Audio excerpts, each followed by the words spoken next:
कृष्ण चैतन्य प्रभु नित्यानंद श्री अद्वैत गदाधर श्रीवासादि गौर भक्तवृंद।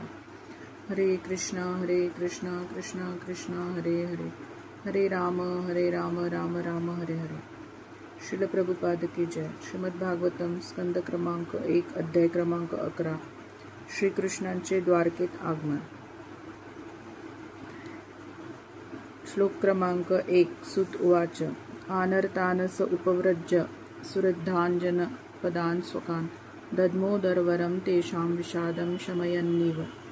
सूत गोस्वामी म्हणाले, श्रीकृष्णांनी आनर्त द्वारका प्रदेश नावाने ओळखल्या जाणाऱ्या आपल्या सर्वश्रेष्ठ अशा समृद्ध महानगरीच्या सीमेवर आल्यावर आपल्या आगमनाचा सूचक म्हणून नागरिकांच्या मनातील खिन्नता दूर करीत आपला मंगलमय पांचजन्य शंख वाजविला।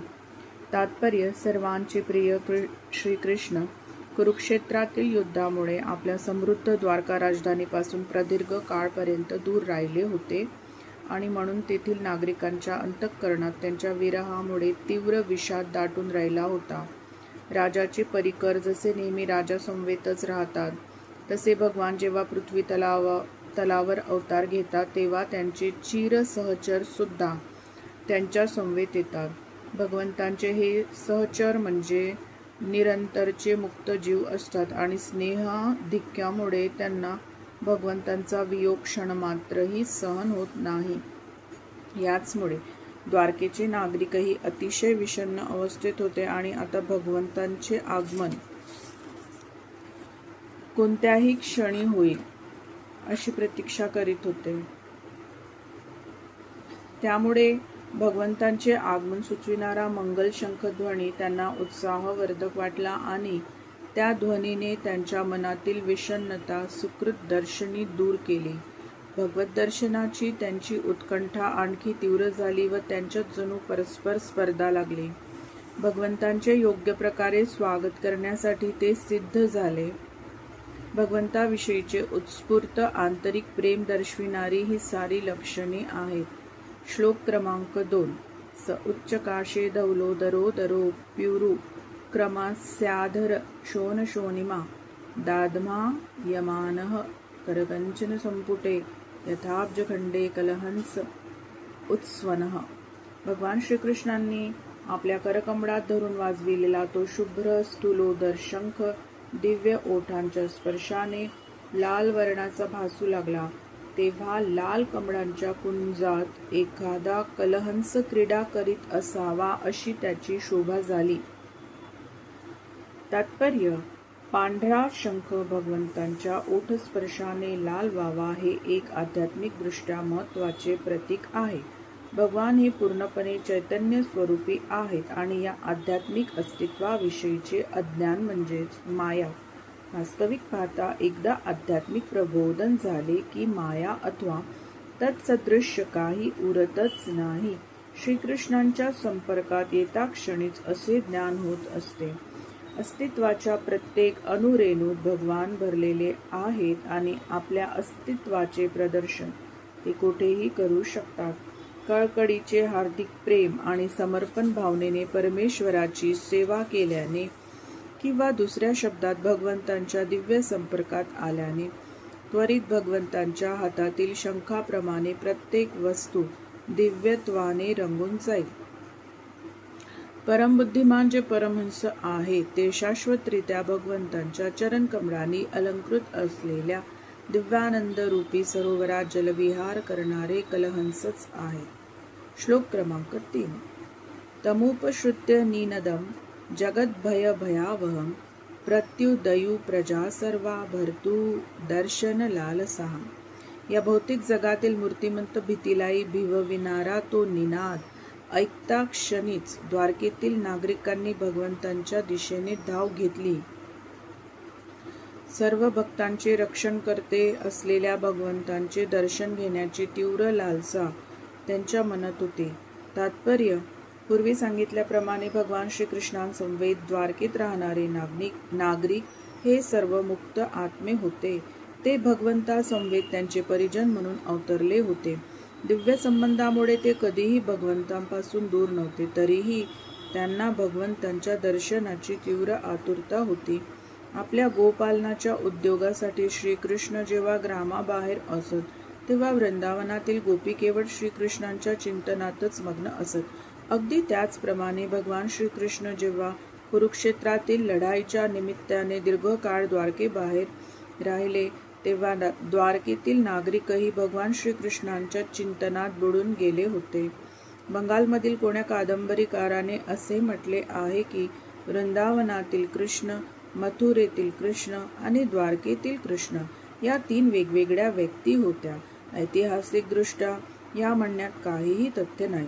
कुरुक्षेत्रातील कृष्ण आणि द्वारकेतील कृष्ण हे दोन्ही एकच व्यक्ती आहेत.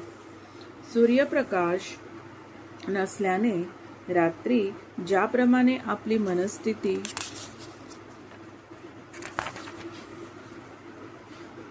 थोडीशी विषण्ण होते, त्याचप्रमाणे द्वारकेत भगवान श्रीकृष्ण उपस्थित नसल्याने तेथील नागरिकांची मनस्थितीही विषण्णच होते.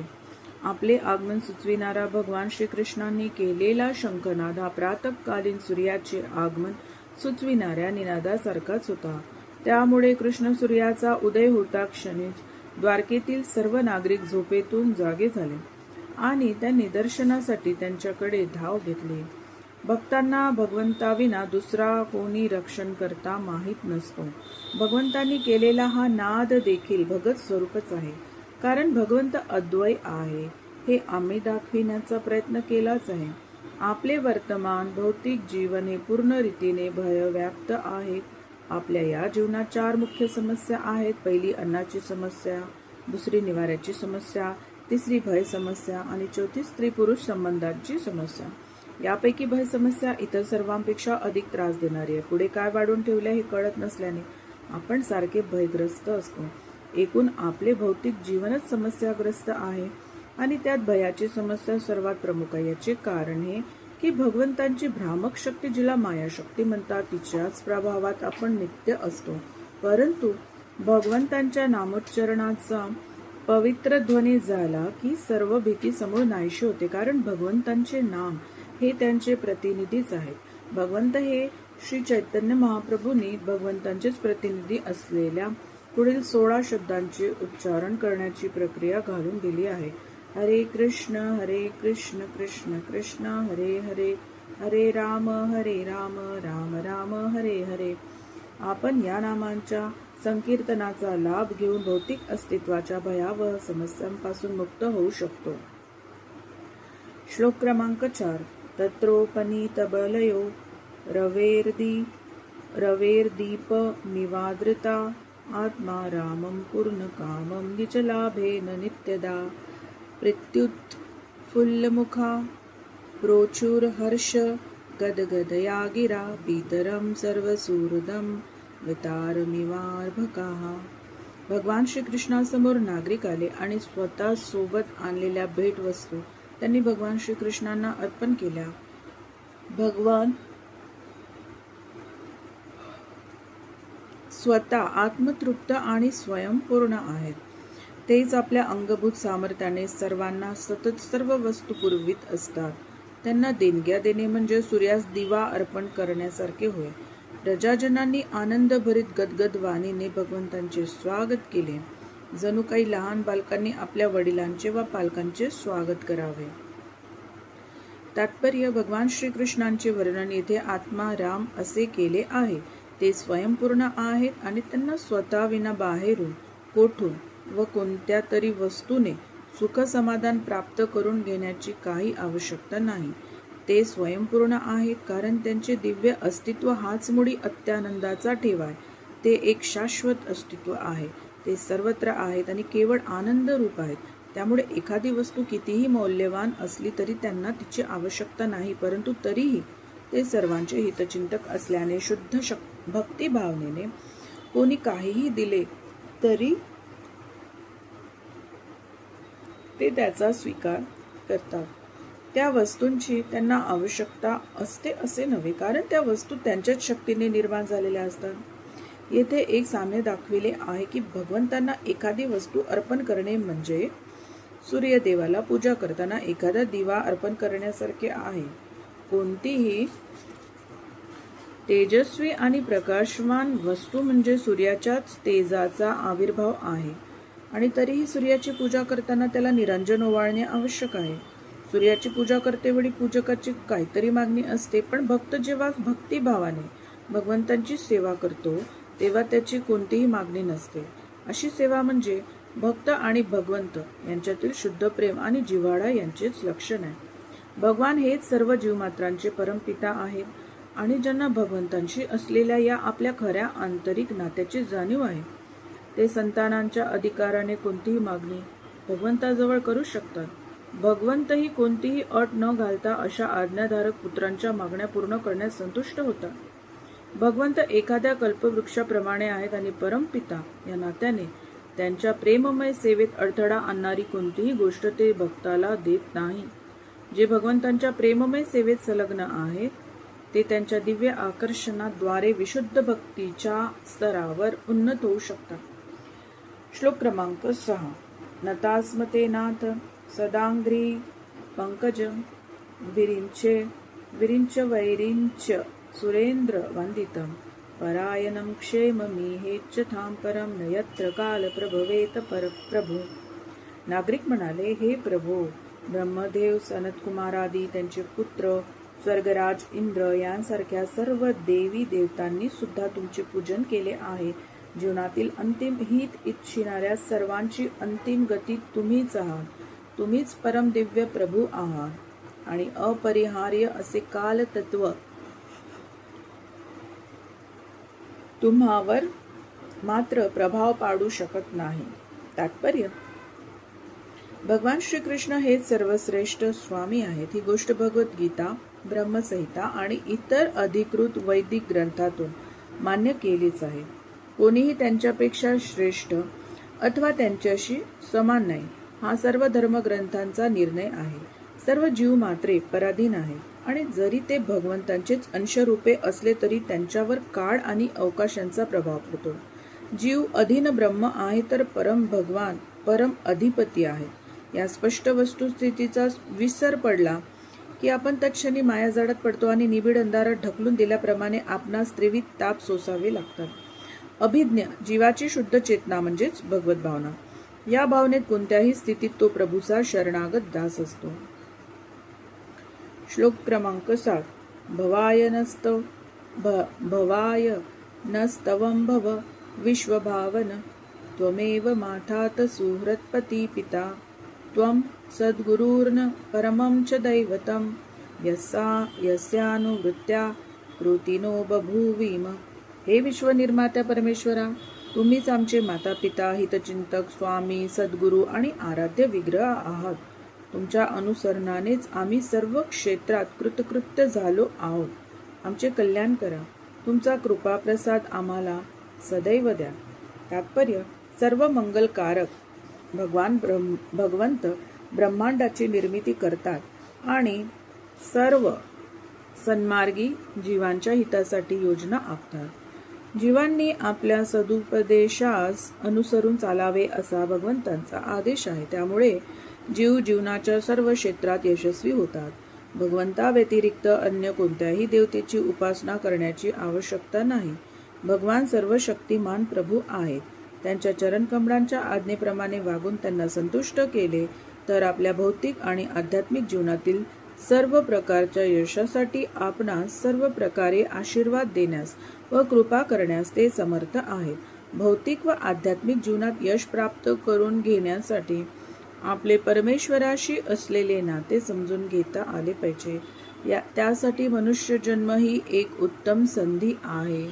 आपले आणि भगवंतांचे नाते शाश्वत आहे. ते कधी तुटू शकत नाही अथवा नष्टही होऊ शकत नाही. काही वेळा त्याचे विस्मरण होण्याचा मात्र संभव असतो, परंतु तेही त्यांच्या कृपाप्रसादानेच पुनरुज्जीवित होऊ शकते. मात्र त्यासाठी सर्व काळी आणि सर्व स्थळी शास्त्रातील त्यांच्या आज्ञांचे परिपालन करण्याची आवश्यकता आहे. श्लोक क्रमांक 8. अहो सनाता भवतास्म यद्वयं त्रैविष्टपानामपि दूरदर्शनं प्रेमस्मित स्निग्ध निरीक्षणाननं पश्येम रूपं तव सर्व सौभगम. हे प्रभू, तुमच्या उपस्थितीने आज आम्ही पुन्हा तुमच्या संरक्षणाखाली सनास झालो. तुमची भेट स्वर्गात राहणाऱ्या देवतांना देखील अतिशय दुर्लभ असते. आता आम्हाला तुमच्या प्रेमळ कटाक्षपूर्ण सुहास्य वदनाचे आणि आपल्या सर्व मंगलमय दिव्य रूपाचे दर्शन शक्य आहे. तात्पर्य: भगवंतांचे शाश्वत स्वयंरूप पाहणे केवळ शुद्ध भक्तांना शक्य होते. भगवंत निराकार नाहीत, ते परमनिरपेक्ष शाश्वत व्यक्ती आहेत. प्रेममय भक्तीने त्यांचे प्रत्यक्ष समोरासमोर दर्शन घेता येते. ही संधी स्वर्गातील देवी देवतांना सुद्धा अशक्यच असते. जेव्हा ब्रह्मदेवानी इतर देवी देवतांना भगवान विष्णूंशी भगवान श्रीकृष्णांचेच एक स्वांश रूप काही विचार विनिमय करावयाचा असतो, तेव्हा श्वेतद्वीपातील ज्या क्षीरसागरात भगवान विष्णू निद्रिस्त असतात त्या सागराच्या एका तटावर प्रतीक्षा करीत त्यांना थांबावे लागते. हा क्षीरसागर आणि हे श्वेतद्वीप म्हणजे वैकुंठ लोकाचीच ब्रह्मांडातील प्रतिकृती आहे. ब्रह्मदेव किंवा इंद्रादी अन्य देवता यांना या श्वेतद्वीपात प्रवेश नाही, परंतु क्षीरसागराच्या तटावर उभे राहून आपला आश्रय असणाऱ्या क्षीरोदकशाही विष्णू यांना ते आपले निवेदन स्तुतीद्वारे कळवू शकतात. त्यामुळे त्यांना भगवंतांचे दर्शन क्वचितच घडते. तथापि द्वारकेचे नागरिक मात्र भगवत कृपेने दृष्टी भिडून त्यांचे दर्शन घेऊ शकत होते. त्यांच्या शुद्ध भक्तिभावामध्ये सकाम कर्म आणि मानसिक तर्कांना मुळीच स्थान नव्हते. हीच जीवमात्राची स्वाभाविक स्थिती होय आणि आपल्या एकनिष्ठ सेवेने ती आपली अधिकाराची नैसर्गिक अवस्था पुन्हा प्राप्त करून घेता येते. श्लोक क्रमांक 9. यर्ह्यंबुजाक्ष पससार भो भवान कुरुन मधुन वाथ सुहृदि द्रक्षया तत्राब्धकोटी प्रतिमक्षणो भवेत् रवि विनाक्ष्णो रीव नस्तवाच्युत. हे कमळनयन, जेव्हा जेव्हा तुम्ही मथुरा, वृंदावन किंवा हस्तिनापूर येथे आपल्या सुहृदांना अथवा आप्तेष्टांना भेटावयास जाता, तेव्हा तेव्हा तुमच्या विरहाने एक एक क्षण सुद्धा कोटी कोटी वर्षा एवढा भासतो. हे अच्युता, त्यावेळी जणू काही सूर्यप्रकाशा अभावी अंधारल्यासारखे होऊन आमची दृष्टी निरुपयोगी होते.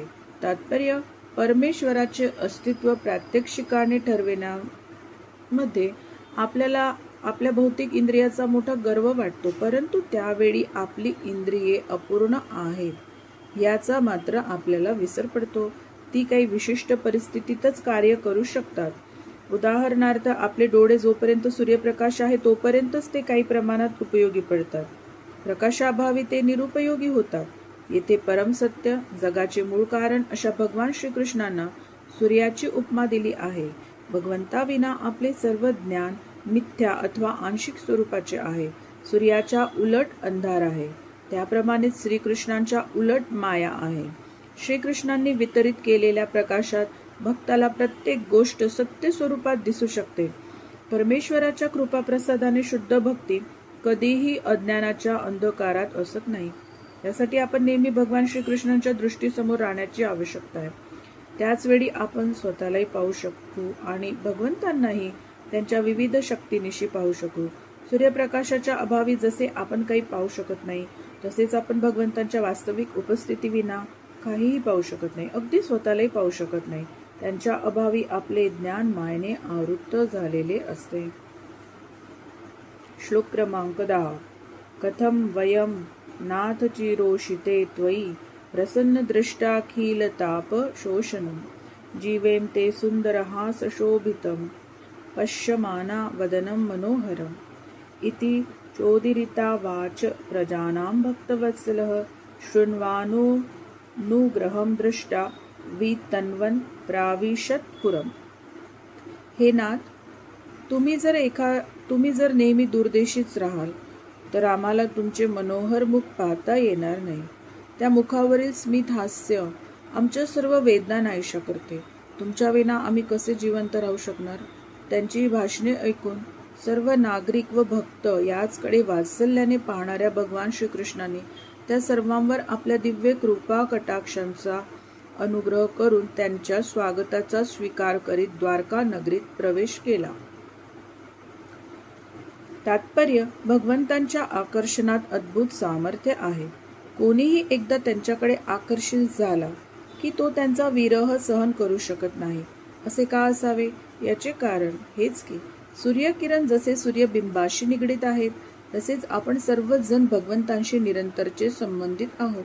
सूर्याचे किरण हे सौरशक्तीचे कण असतात, त्यामुळे ते कधी सूर्यापासून विभक्त होऊ शकत नाही.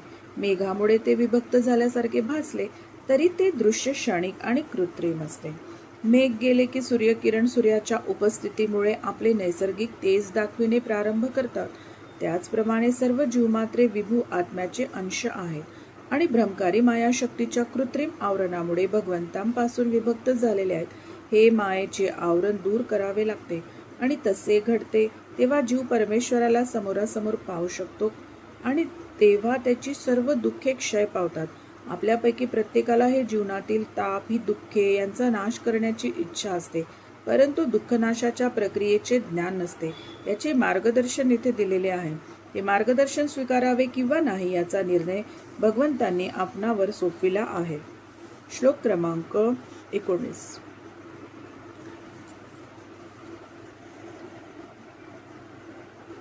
श्लोक क्रमांक 11.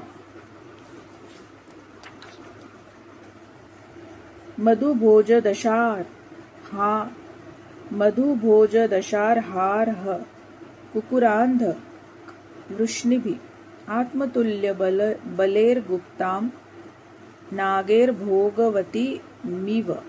ज्याप्रमाणे नागलोकाची राजधानी भोगवती हिचे संरक्षण नागांकडून केले जाते, त्याप्रमाणे द्वारकेचे संरक्षण भोज, वृष्णी, मधु, दाशार्ह, अर्ह, कुकुर, अंधक इत्यादी कुळातील लोकांकडून केले जात आहे. हे लोक भगवान श्रीकृष्णा इतकेच बलशाली होते. तात्पर्य, नागलोक पृथ्वी लोकाच्या खाली आहेत आणि त्यामुळे सूर्याचे किरण तेथे पोहोचण्यास अडथळा होतो. परंतु नागांच्या स्वर्गीय सर्प मस्तकावर असलेल्या रत्नांच्या प्रकाशामुळे तेथील अंधार नाहीसा होतो. तसेच त्या नागलोकात नागजनांच्या सुखोपभोगासाठी विविध उद्याने, नद्या इत्यादी असल्याचेही वर्णन आहे. येथे आपणास हेही कळते की तेथील नागरिकांकडून त्या भूमीचे उत्तम संरक्षण केले जाते. त्याचप्रमाणे द्वारकाही वृष्णी इत्यादी कुळातील लोकांकडून उत्तम रीतीने सुरक्षित जात आहे. ते लोकही भगवान श्रीकृष्णा इतकेच बलवान होते. त्या रूपाने भगवंतांनी आपली शक्ती भूतलावर प्रकट केली होती.